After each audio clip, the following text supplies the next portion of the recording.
these songs of freedom, 'cause all I ever have. My name is Baruti Arthuri, and I'm the guest host for today's show. Let me start out with just giving you a few recaps from a press release on Miss Dallas and her book.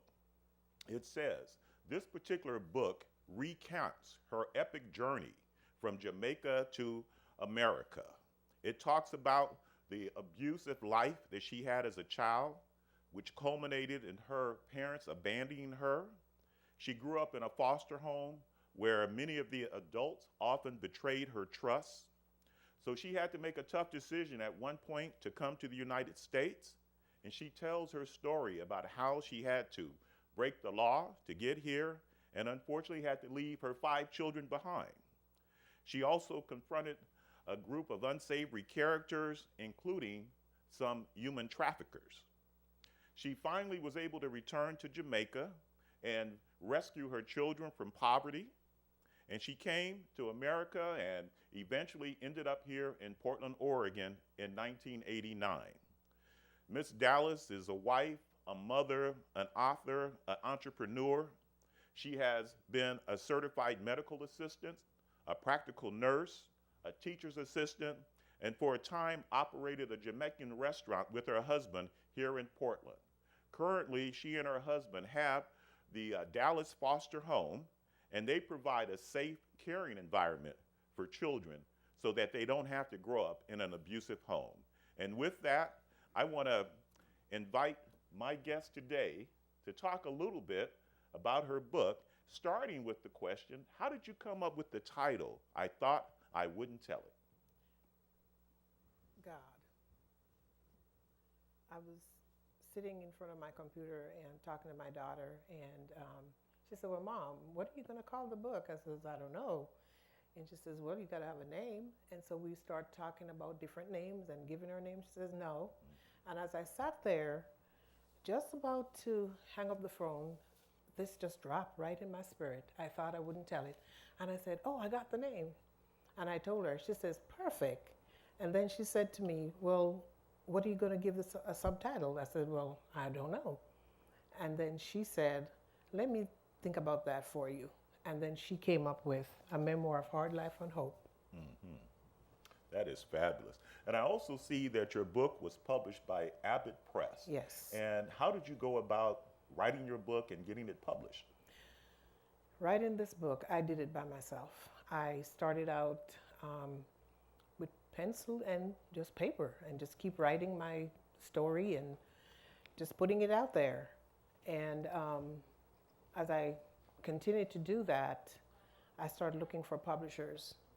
And I went online, I talked to different people, and again, prayed about it, and Abbott Press was the one that came in front of me. Well, that's bad. We know it's a very challenging journey to get a book written and to get it published, and so you have Yes. done a wonderful job. And also, just I would also add to the viewers that I had an opportunity to read Miss Dallas' book, and I started reading it about 11 p.m. one night. I thought it was going to be the book that would put me to sleep. I got so enthralled in the book, I did not go to sleep until I finished the book. It is something that is very, very powerful and something that people definitely want to read. And with that, Sister Dallas, tell us a little bit about your life in Jamaica. You wrote about growing up in an abusive situation, some of the challenges living in foster care, the challenges of the relationship with your father and mother. And if you would, share some of that with us, please. Well, the folks that raised me were not my family. And they were friends of my father. And after my mom gave me to him, he couldn't take me home. He has a wife and children. Mm-hmm. And so he had to make a quick decision as to where he would take me to. Mm-hmm. And so from moving me from one place to the other, after a couple months, I ended up with the Jonases. And they are parents, they are people that has Mrs. Jonas and Grandpa have 22 children of their own. So for me, I'm the baby, you know, coming into a home and with two old people that have already cared for their kids and raising their grandchildren. And so that's how I end up with the Jonases. And I was raised as a grandchild or another daughter, whatever. And the family, the children, some of them were still involved. And one, particularly, Aunt Daisy, I call her, she was like my mom. She's the one who took care of me. She's the one who cared for anything that I needed. She would provide it to grandma, and so that I would have something decent. Yeah. Yeah. You touched on the relationship with your mom and dad, and I know you write about this in your book. Yes. Could you share with the audience a little bit more about what was the relationship between your mom and dad at the time of your conception and throughout your life? My mother was a woman, 18 years old, with a 5th grade education. My dad was a well-educated man. He was a public health inspector, very prominent, well-known in the neighborhood, well-respected. And so he needed a maid, and my mother was recommended, and she became his maid. And from then on, they got involved, or per se, and from my understanding from her, it was not a love relationship. It was more of he forcing himself on her, and as she got pregnant and was told, she told him, then he decided that he wanted nothing to do with her. So he abandoned her first. So she was broken first. Yes. So you were left with your mom, abandoned by your dad, and then what happened from that point leading up to the Jonases? So when my mother, she went back home to live with her mom, and after she gave birth to me, and she let him know he wanted nothing to do with me, and so she decided she couldn't take care of me, and she asked him to take me. So from my understanding, what my grandmother told me, there was a fight, both of them, and she put me down on the side of the road, and I was squirming around, and I was about to go over the cliff, and my aunt was sitting on the, we call it veranda, and she saw me squirming around, and she darted up the hill and caught me before I went down the precipice, while my mom and my dad was arguing. And so with that, my aunt gave me to my mom. She passed me, she stuffed me in his hands, and he took me and got on the horse, because he rode a horse. My dad had this horse that everybody talked about. It's this white horse with a black spot in the forehead. I mean, you know, it's like the king was coming. When people see him coming, they kind of move out the way. Mr. Barkley is coming, you know. And he rode off with me, and that was that. She never saw me again until when she came and took me away from the Jonases at 13 years old. And I want to talk more about that, because that's a very passionate piece of your book. But when your dad took you, he rode away, he placed you in the care of the Jonases, and you did go to school, you started Yes. school, and you write in your book about how you got reintroduced to your mom. And could you share some of that? Well, my husband now,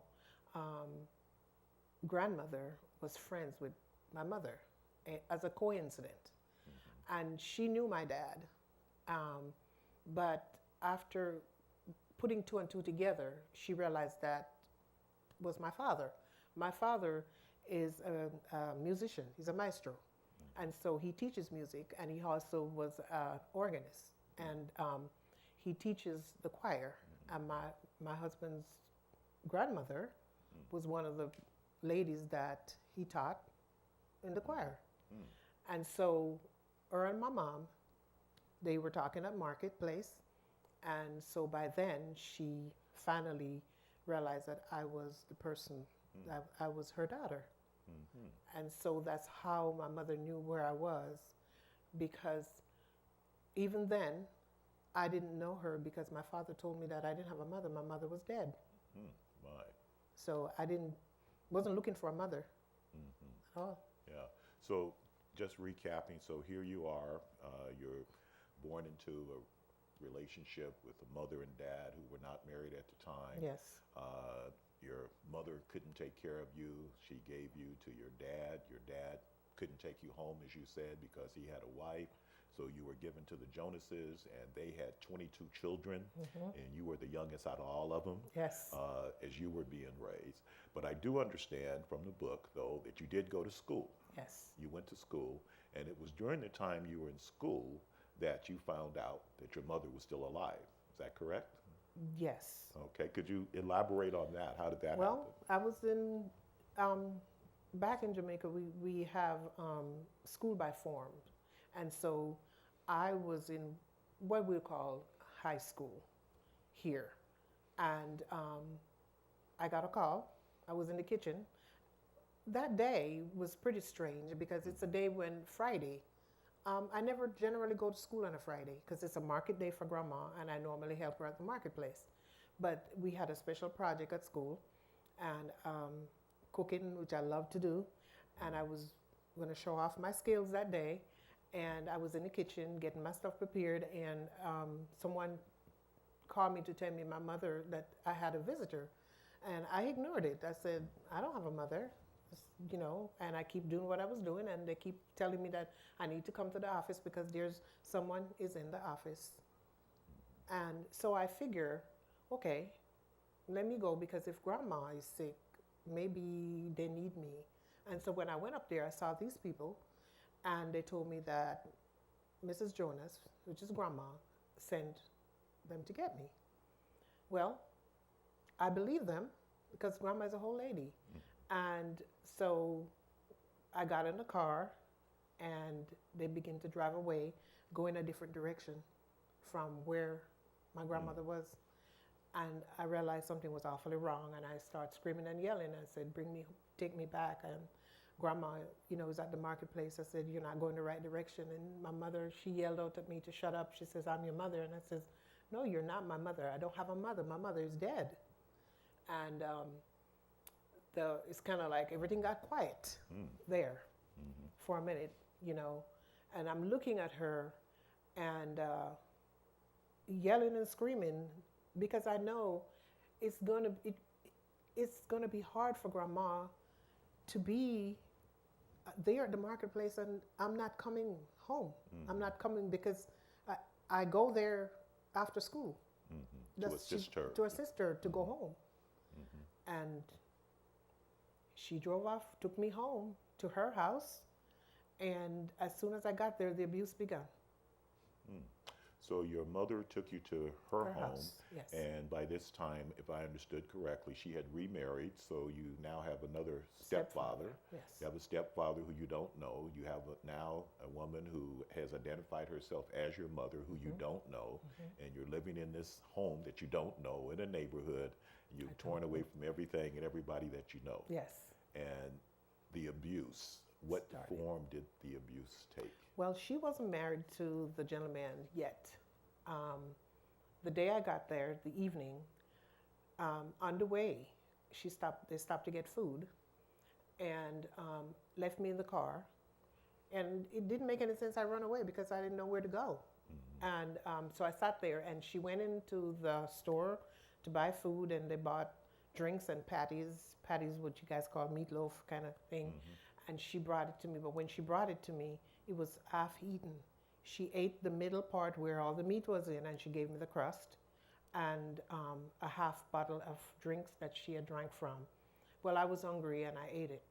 And then when I got to her house, I had no clothes but the one on my back. And so she tore one of her dress, and gave me needle and thread and told me to sew my own clothes if I want to wear clothes. And I had to take my bath in a wash pan, a bucket pan. And later on, as we move right along, I slept on the floor with rags on the floor. I had nothing. And I couldn't sit inside her house. My place were under the cellar with the animals. Those are my best friends. The chicken and the pigs and the goats. Those are my best friends. And the dogs. That's who I talk to. And I had to make my own clothes from her clothes to go to school. So it's good that I was taught how to sew. So I use my hands and make my clothes to wear to school to start off. Yes.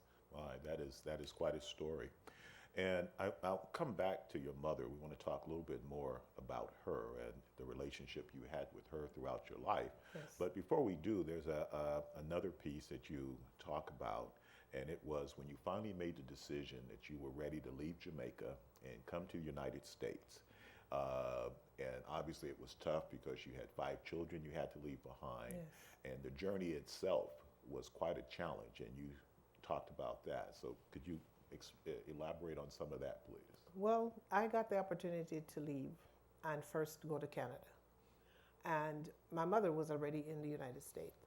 And so my aunt, which is my uncle's wife, came to Jamaica and saw my children. And she went back and she told my mother, you know, you need to help your daughter. She has children and you need to help her. So with my aunt encouragement, I was invited to come to Canada by a friend, and I went to Canada. And at that time, you could just board a plane, go to Canada, but your challenge is going through immigration. And so when I got there, the gentleman and the lady was there to get me. And the questions were asked, and after answering all the questions, they were not answered correctly. And so the immigration officer took the paper and crumbled it up in his hand and it was tossed in the bucket. And that simply means I'm going home.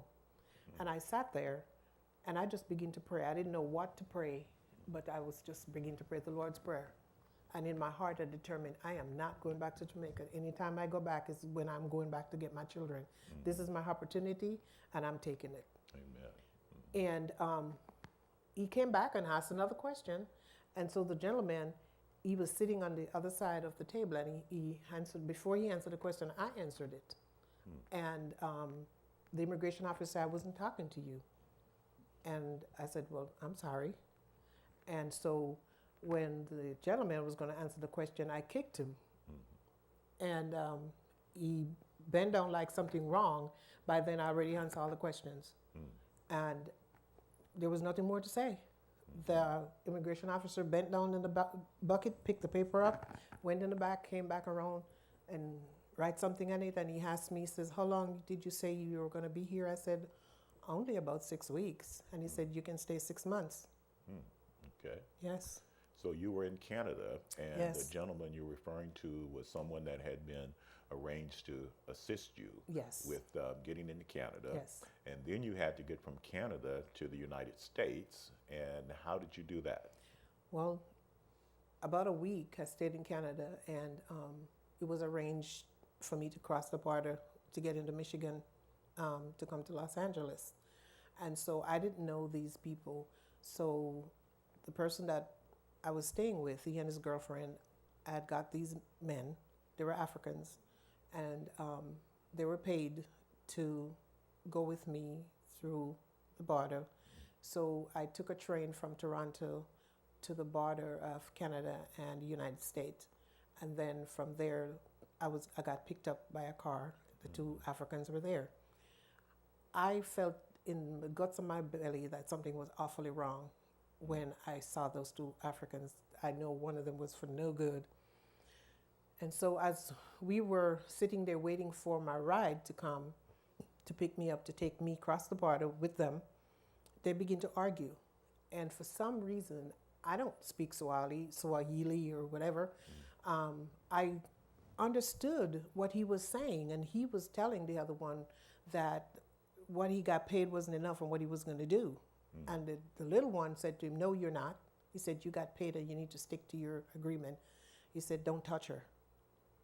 And so we got in the car, got across to Michigan. When we got there, got into the house, I felt it was an airy feeling. And I asked if I could drink some water, and they sent me to the kitchen. And they showed me where my room was going to be upstairs. And I went in the kitchen and I swiped a knife from the butcher block and hid it in my bag. And I went upstairs. And no sooner than I got up the stairs, this guy came up, started beating on the door, opened the door, and I told him no. And I was ready to live or die because I knew what he was going to do.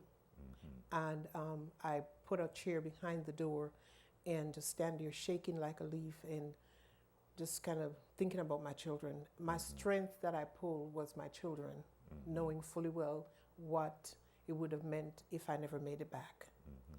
And he wouldn't leave. He keep banging on the door, and the other little one was telling him, leave her alone. And so he got tired, and I listened for the footstep until he left. I couldn't open the door. There was no window. I couldn't see. So I listened for his footsteps. And after the footsteps were gone, I cracked the door and I looked, and there was nobody. And I looked at the time, and I figure if I left now, I probably could be able to walk to the airport not knowing how far the airport was. But I didn't have my papers. He had them. And so when I cracked the door and I looked, I saw like there were some papers on a little vanity by the door. So when they came in, they put the papers there. And I figured, okay, if those are mine, I'm getting them and I'm leaving. And so I waited until it was real quiet. And I opened my door, I took my bag, took my shoes off, and I went downstairs. And I saw some papers there and I grabbed them, opened the door. By then, the alarm went off and I took off running with my bag. And there was a car coming and I was trying to stop the car, but the car didn't stop. So by the time I run, there was a liquor store in the corner. I run into the liquor store and it was time enough for them to get dressed. And by then I was in the liquor store. They didn't know where I turned. And the gentleman in the liquor store, he was a Mexican, and I told him I need a cab, and I told him my life was in danger. And so he called his cab, and I got in the cab. I didn't have any money and got to the airport. By the time I got to the airport, they were right there at the airport, and I got out the cab, and I ran into the airport, and he turned around, and he saw me, and he told me, you can't go nowhere. You need your passport. And I hold my passport. I said, I got it right here. Good for you. You know, and he told me a bad word, and I flipped him off. And kept trucking. I kept trucking. I made it to the airport. I was at the airport a couple of hours, before my flight to the United States. Yeah. So these two African gentlemen were charged with getting you across the border, taking you to Michigan. They got paid, yes. Yeah, taking you to Michigan, and you stopped in what was supposed to be a safe house. Yes. So you could catch your flight the next day to Yes. Los Angeles. Yes. And then when they attempted, at least one of them attempted to abuse you, then you Yes. took off and you made your way to the airport, and that started you on your journey. You Yes. eventually caught your flight and flew to LA where your mother was. Yes. Wow, that is quite a story itself. Yes, yes. And we have a third guest that we're going to bring up to join us here. Ms. Dallas has such a wonderful story, and we could talk all day about the chapters in her book and her story, and we're going to explore a little bit more about how she came to Portland. But as we prepare to do that, I want to tell you a little bit about the gentleman who's going to join us here. His name is Michael Hicks, and Michael is from Chicago, and Michael has started a company here which is called the Black Rose Books. And Michael has started to integrate himself into the community, and he's been doing a lot to promote the black authors here in Portland. And Miss Dallas was just very gracious in her time here that she really wanted to have Michael be part of this because he has been assisting her with her book signings and assisting her with the promotion of her book. And so he is also a very good person. And with that, I'd like to welcome Mr. Michael Hicks to join us here. Hello, Michael. How you doing? I'm fine. Thank you so much. That was a great story, Ms. Dallas. I've heard it before. I've actually read the book myself, but that was fantastic kind of hearing it from you. Yes, yes. We're getting a little bit of feedback on the monitor here. I think we'll be okay, though. Yes, Miss Dallas stories. These are directly from her book. You can start to see some of the reason why when I started reading her book, I couldn't put it down. Each chapter built on the one that preceded it, and so it was just quite the story. And I'd like to give Michael an opportunity to talk a little bit about his company, Black Rose Books, and why did you start your company, and how are you doing here in Portland? Black Rose Books is a fairly new business for me. I came here with the idea that I just enjoy books, something that I do, a passion that I've had for quite a while. We're doing very well here in Portland. It's basically just getting off the ground, but it's coming along nicely. Mrs. Dallas was actually the very first author that I had a chance to work with, and seeing that, and a lot of authors have their own stories, but we're kind of stuck together here. We're keeping it going. We had a great book signing. We're doing things like this. We have some stuff coming up with Barnes and Noble, hopefully in November. But right now, we're just getting things up and running. Yes, and that brings up a good point. I want to say, how can our viewers get Miss Dallas's book? Could you elaborate? Maybe both of you could answer that. Well, my book is sold at Barnes & Noble online and Amazon, and also from me, and also my website, which is I thought I wouldn't tell it.com. And sooner or later they'll put my phone number up on the screen, so they can call me also and get it from me, because I have books at home. Great. That, Okay. So anybody, and from Black Rose. Yes. So anybody that's here local here in Portland, again, I just want to reiterate how you can get a copy of this book. First of all, the author, Miss Dallas, she has copies of the book that she's selling. Two, Black Rose Books is also distributing her book. You can also get her book at Amazon.com, and you can get it at Barnes & Noble. So there's plenty of options there, and we want to support the folks who are helping us to keep the word out there. And one of the things that we have all talked about, and we all understand, that it's very important that as African Americans that we tell our stories, that we have to tell our stories. We cannot rely on other people to write our history, tell our story, and to define who and what we are, that we have to continue to define ourselves. And one of the things that Ms. Dallas told me that always struck me when I asked her why did she write the book, and she just had an answer that I want to have her speak more to. And she talked about wanting her children to understand a little bit about what made her the person that she is. And so let me throw the ball back to Sister Dallas and say, tell us a little bit more about why you wrote the book. Well, I wrote the book so my children could understand the road I trod, who I am, what make me who I am, what I do, the things I do, and how I do things. Sometimes people says you're not the normal type of person. Well, you know, thinking back on my conception and how I was raised, there's nothing normal about that. It was pretty flawed, you know, but that's one of my, and the encouragement from my daughter, Melissa. She told me, Mom, you need to do this. After the death of, when my mother got ill, I had to get answers from her. I needed to know why all these things happened. And on her deathbed, that's when she broke down. She realized that she could not go leave this world without giving me the answer that I need. She didn't have anything else to lose. And I know she was embarrassed by a lot of things that happened in her own life. And I'm her only child. She has no other children.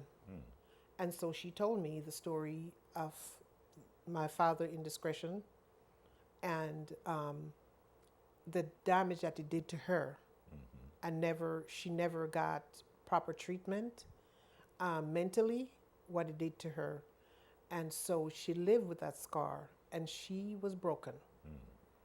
So if my mother was broken, then obviously I'm broken. And then I have children, and I'm breaking my children and anything else that come in my path because I didn't know. I had no clear understanding what it means to be a real normal person because everything around me was flawed. Everything around me was bad. So I learned bad, lots of bad, before I learned the good. The good came by me teaching myself how to be good because of my children. I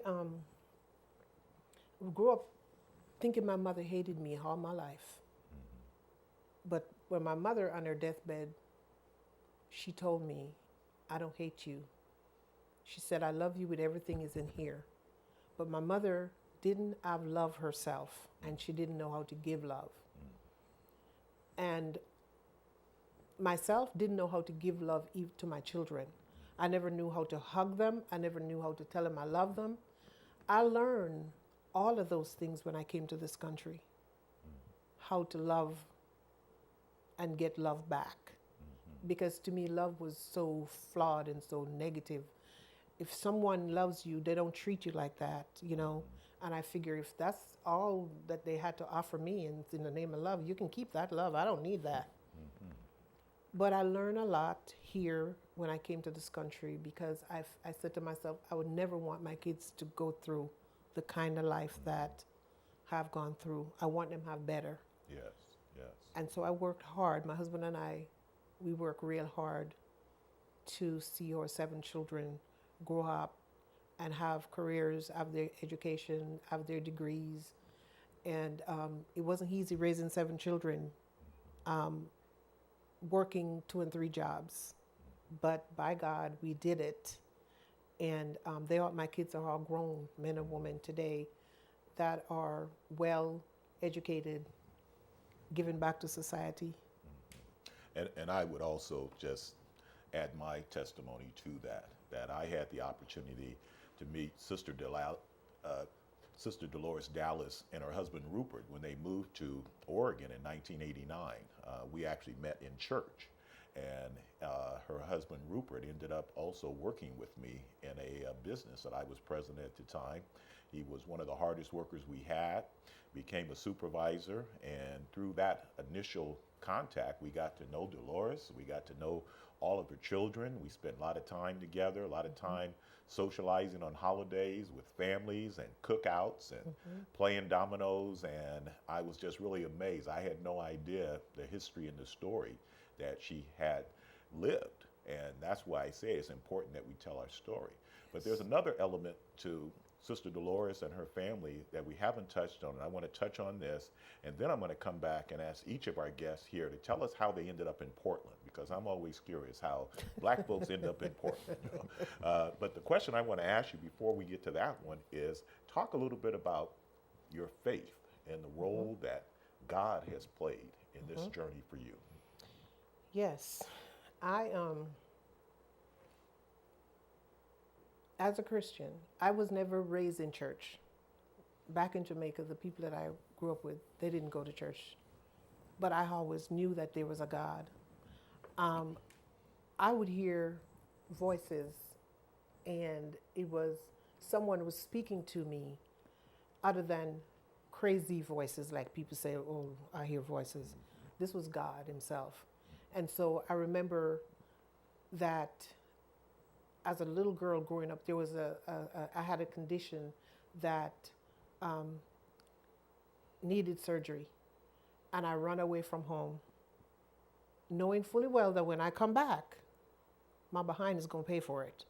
But I run away from home, and I went to a service that there was some guys came from the United States, came down and was having outdoor church, and I went, and they asked for, if you have something that you need prayer for, and I went up for prayer, and I went to prayer, and I got healed, and that strengthened me knowing that there was a God. In everything that I do, I trust God, even when I'm not walking the straight and narrow, but I know that God is there for me, and I pray, I call on God, I cry to him, I put myself out there to him, and I ask, I get answers, And that was what helped me to come from Jamaica, from Canada to the United States, until today. I raised my children in church. My husband and I, we pretty much know that without God, your life is worth nothing. There is scriptures that I could quote, and there are songs that I could sing. But there's a song that I learned from my little girl that I heard one of my aunts was singing, and is my hope is built on nothing less than Jesus' blood and his righteousness. Amen. And that was one of the songs that I would sing when time get hard and I don't know what to do. But that reminds me, and I never forget the Lord's Prayer, because that was what brought me from Canada. That was what get me through the gate of immigration. The Lord's Prayer. It works. It works. That's just amazing. Yes. That's a powerful testimony, and again, that just illustrates why we need people to tell their story, because there's other people out there that your book will help to boost their faith. It will give them hope. There could be someone else going through an abusive relationship that needs some guidance. They need to know that what they're going through is not something that cannot be overcome. So again, I applaud you so much. We have to break the cycle. You have to break the There's cycle. a cycle. Got to break true. that cycle. Our children, our grandchildren, if we continue to sweep things under the rug, don't tell it, because that's what we were told. Don't tell anything. Don't let anybody know your dirty laundry. Well, you know what I learned? That dirty laundry stinks. And until you clean it. And so the cycle that we keep seeing over and over and over again is because people are afraid of what other people think of them or will think of them. But I wrote something about a broken slate. It is what it is, a broken slate. And until you pick that slate up, try to put it back together. You might not get that slate back together the way it was. It will not be solid. It's always going to have a crack. It's always going to have a scar to show that that slate was broken, marred, and thrown away. But there's going to be a little place on that slate to write on. And you get that little piece to put the slate, start, because I grew up using slate back home in Jamaica. We didn't have book and pencil. It's chalk and slate. And when my slate was broken, I had a little piece of slate about the size of my hand, and I would take it to school and I would write on it my ABCs, and that's what I had. There's always some place to There's write on the always slate. some place to write in there. That- You know, don't give up. Keep writing. That is powerful. And before I go back to Michael with the question of how he came here, you're speaking on something that's very important, because now, based on everything you've done, you and your husband have the Dallas Foster Home. Yes. And this is one of the ways you're giving back in order to break the cycle. Full circle. It came full circle. You know, abandonment, people taking care of me, and now I'm giving back to somebody else's child or children that are less fortunate. You know, and I take I take pride in what I do. My husband and myself and my children, my boys help me with my foster kids, and it's a delight to see my son David when he comes over and how he interact when Tristan come over, how he interact with these foster boys, because the rest of my children doesn't live here. So these two young men, David and Tristan, are the two that are always at my home. They're part of my staff with my boys, and so we are giving back something. And any the children that comes in our home, that leaves our home, don't want to leave. They want to stay. And when they do leave, they always try to find out what's going on with Miss Dallas. Right. I'm Mom. Yeah. Well, that's a fabulous story, because not only do the children you have in foster care thrive and do better, but I've always been very impressed with how well your children have done. And all 7 of your children have just done very well. And Tristan, the one you mentioned, who is one of the younger ones. He's the baby. He's the baby, and if I understand correctly, he recently passed the Oregon bar and is an attorney. Yes, he is. Yes, and that is a blessing. And each of the other children are very successful in their Yes. own right. And Yes. I think that's a Yes, they are. fabulous testimony right there. Now let me switch back to our other guest here, and just the story you're hearing from Sister Dallas. This is why we have to support people like Michael Hicks and the work he's doing with the Black Rose Book Company, because he's helping to get the word out. He's helping to tell our stories. He's helping to expose other Black authors. And for any of you who may have joined us while this show is in progress, this is the Black Authors Update. I'm your host, Baruti Arthur. Our special guest today is Sister Dolores Dallas, who has written a memoir called I Thought I Wouldn't Tell It. And we have been spending time talking about that, and she has shared some of the stories from the book and some of the background. And the other special guest we have with us today is Mr. Michael Hicks, who I introduced earlier. And Michael is fairly new to Portland, but his company is getting the word out there. So I want to come back to Michael. I know he's from Chicago, but I want to ask him, how did you end up here in Portland? I came to meet Miss Dallas. It was God that brought you here God. too. Absolutely. Those prayers you sent up. You see? know, yes. Absolutely. Yeah, I actually picked Portland. I was here once before on a training with my company, my employment, and I knew this was a place that I could find myself if I actually ever decided to settle down. But when that time came, I actually came back to Portland with the vision, with the plan. I was here maybe a few months. I was trying to get some things off the ground, trying to work some things out, and I actually met Miss Dallas. We met through somebody else, other events going on, and it was just fortunate. It brought us to here. She's been absolutely beautiful, and her book is just that. It's her story, and it's a great story to be told. What I'm trying to do, though, with Black Rose Books is get our voices out there, get authors out there. We tend to get away from the written word, and as African Americans, we have to tell our own stories, and this is a great way to get it out there. And then again, with Miss Dallas, it's our very first time working together, and we've been kind of growing at this thing together because we came together at that particular moment where we both needed each other. Great. And it just hadn't stopped yet. That's amazing. That's the way God works. You know? Absolutely. Yes. Things definitely work out the way Yes. they should.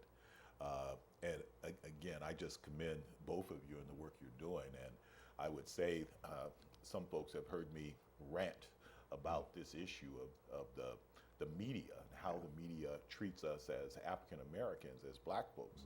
And too often we find the so-called liberal progressive writers, be it the newspapers or magazines or books, the way they describe us and describe our experiences, it's very dehumanizing. Absolutely. And they don't see us as having the same value as some other folks. And I have my own personal testimony about that too. But it's important that we tell our story because the time is so right. Because if you look at something like some of the shootings that have gone on in the community of African Americans by white police officers, it all goes back to what are the images that are being put out there? What is it that makes people in our population think that a Black life is less valuable than that of a white life? Why is it that sometimes people feel that they can treat us like second-class citizens? So again, I don't want to get too much on a roll, but I'm very passionate about the issue of us that's telling our absolute story. Yes. In fact, I am so passionate that with Miss Dallas's help, I've contacted Abbott Press, and I've told them Yeah. that I'm getting my manuscript together because I'm going to tell my story. All right. And I tell you, the book is going to be better than the movie, as they say. So I look forward to that. Yeah. And when I do that, I'm going to come on and have you interview me. Oh, That would be great. that would be great. We'll switch I the would, roles. Oh, I would love that. Yeah, we'll have Michael Yes. promoting my book. Absolutely. Yes, Lord. Oh, yeah. So this is another one. God done hooked us up. Yes, yes, yes. Yes. I would Well, love that. we are getting towards the end of our time, but I do want to also say that when this show is broadcast, you're going to see some videotape from the book signing that was hosted by Michael Hicks for Sister Dallas, and it was a great turnout. We had fun.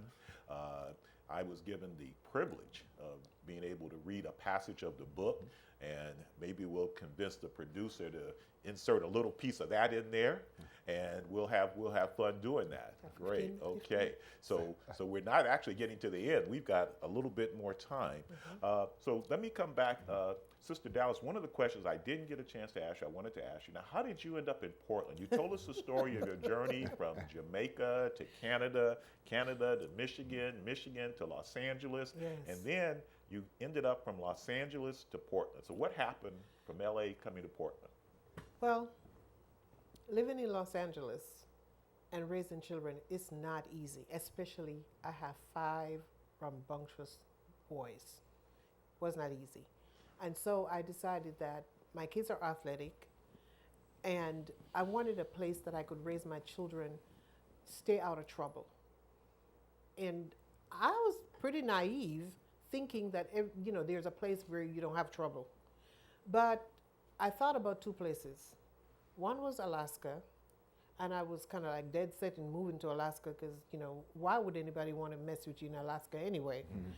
And a friend of mine who happened to be a lady that we taught school together, she told me she's from Portland, and she said, move to Portland, it's nice. And so I happened to take a journey up here that Thanksgiving, 89, in the sleet, the snow, and everything. What a time to come and visit a place you want to live. And so we came up with the children. Everybody came with me and my husband, and we liked it. And so we decided, okay, we're going to move. Now, the question is, my pastor asked me when I told him what we were going to do, he said, why are you moving? Did God tell you? I said, honestly, no, he didn't. He didn't say yes and he didn't say no. And so we started looking for a house. And here we are in Portland, the last day of December 1989. We packed up and head to Portland. And you didn't know anyone here in the city at the time? Just one person. One person. I knew one person, and then she were a member of Maranatha at the time. And so when I came up to visit before we moved, she took me to Maranatha to church.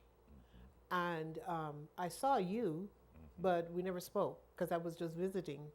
And then I spent a week up here, and in space of 1 week, God had blessed me to find a house. In 2 days, I found a house, put the money on the house, called my husband and said we found a house, went back down, the house was packed up, and decided ready to go. Loaded up a truck, our furnitures went ahead of us, and we had a van. My husband crammed everything that he could find to put in the van, and all the kids, all 7 of us, the kids, and my husband and myself in our caravan. Remember her caravan? Yeah. And here we come to Portland, and this is where we are. And I want to say, Portland has been great. It's not crime-free, not problem-free, but my kids came here to Portland, and this is where it happened for every one of us. Yes. And part of the fate was that Dolores and I met at Maranatha Church, and I happened to have moved back to Portland from Los Angeles in June of '89 that year, and we were visiting Maranatha. I'm not even sure we were a member ourselves at that time, but we were visiting, and we bumped into each other in church, and not long after that, as we got to know her husband, as I say earlier, he's joined our team in the family business, and it was truly a family. We embrace those people who work with us like family. Oh, and I have to say this. It was mentioned that Sister Dolores had a Jamaican restaurant, and she's modest about this, but this lady can cook. Those years in Jamaica that she did the cooking in school and for the family, she came here, and before she opened her restaurant, we would all just rave any opportunity we had to get a chance to have some of her jerk chicken and some of the peas and rice, and we would just love that.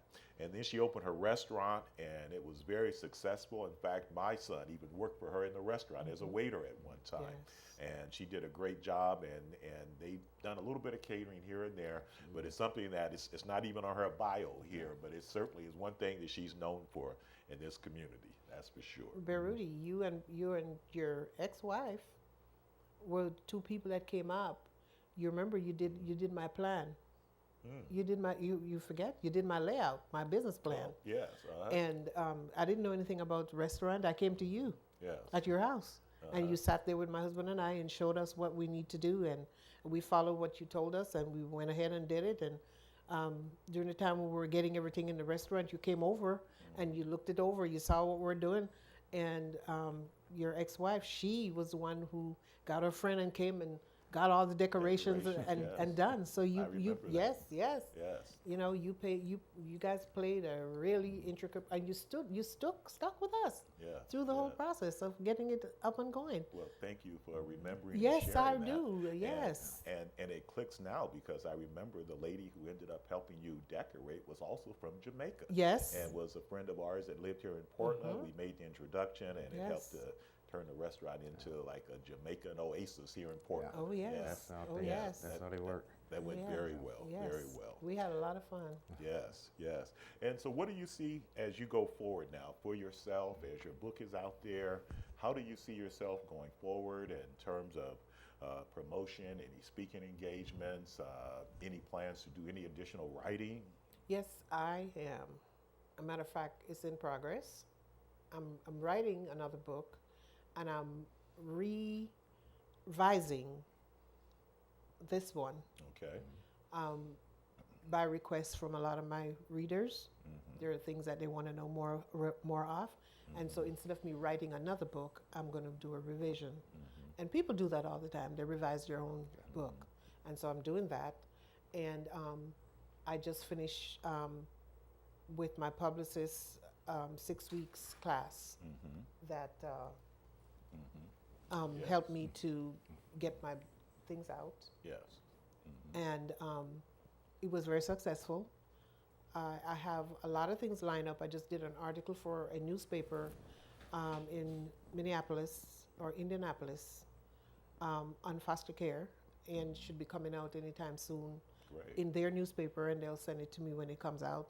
So there's little things that it seems like you're not doing anything, but you know, with writing and being an author, there's a lot of things that people don't see that you have to do. And every day you got to be on the media, you got to be, you got to be online, you got to do all the things that you got to do that I don't know how to do them, but I'm learning how to use that. And Michael comes over and he gets on the computer and he shows me things. And it helps to get the word out there. So I have really great expectation moving forward with this book. I see there's a lot of things that can be done, and I know that God is going to open the door, the right door for me pretty soon. I can feel it. Yes, yes. Well, I, as you know, I've read the book. I've shared it with a number of folks, and there are people, and myself included, having read the book, we said we could see this being a movie. This is a story. This is a movie. This is a story that could be told. And so we don't know where God leads. We don't know where this is going to go.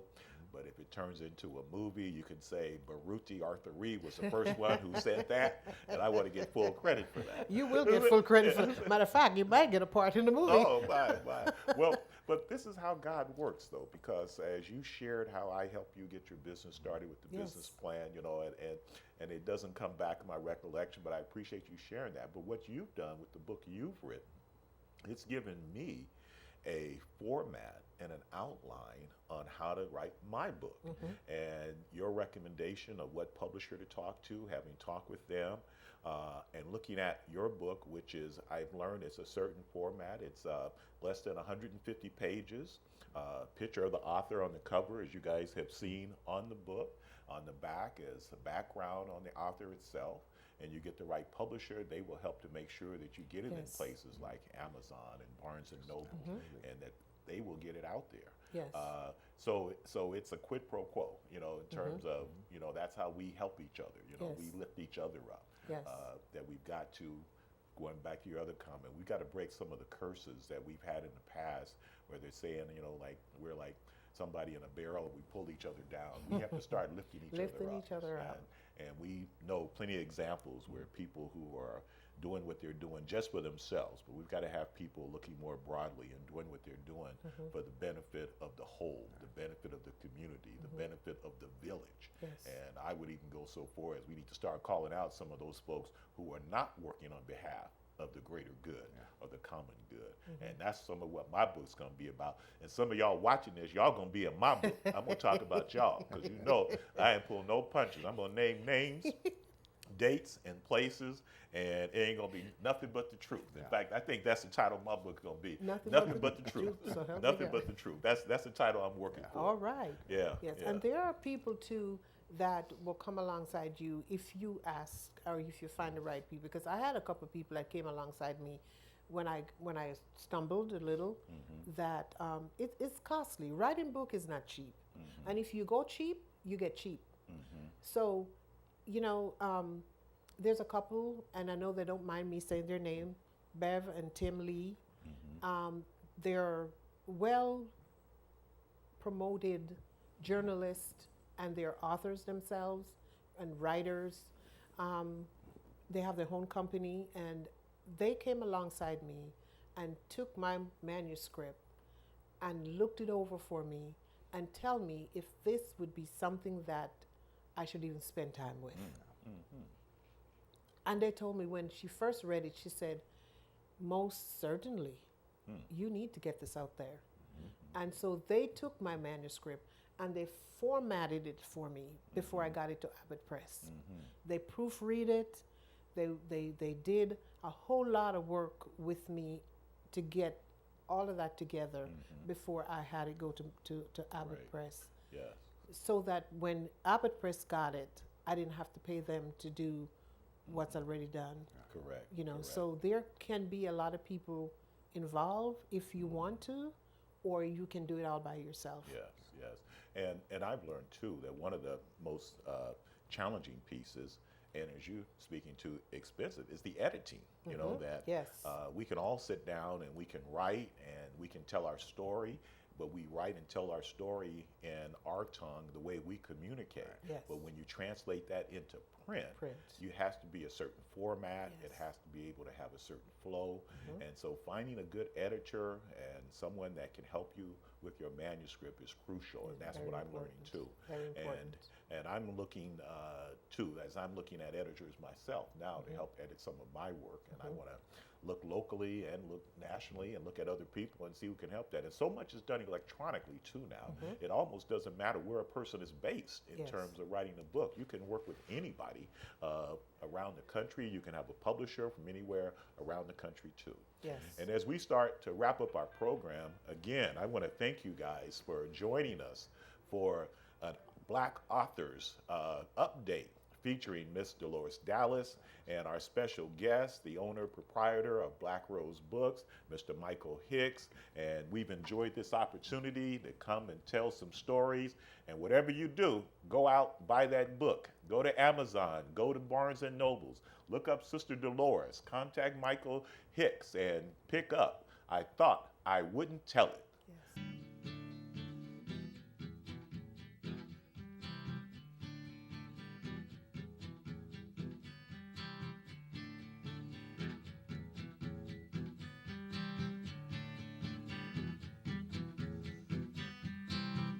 Emancipate yourselves from mental slavery.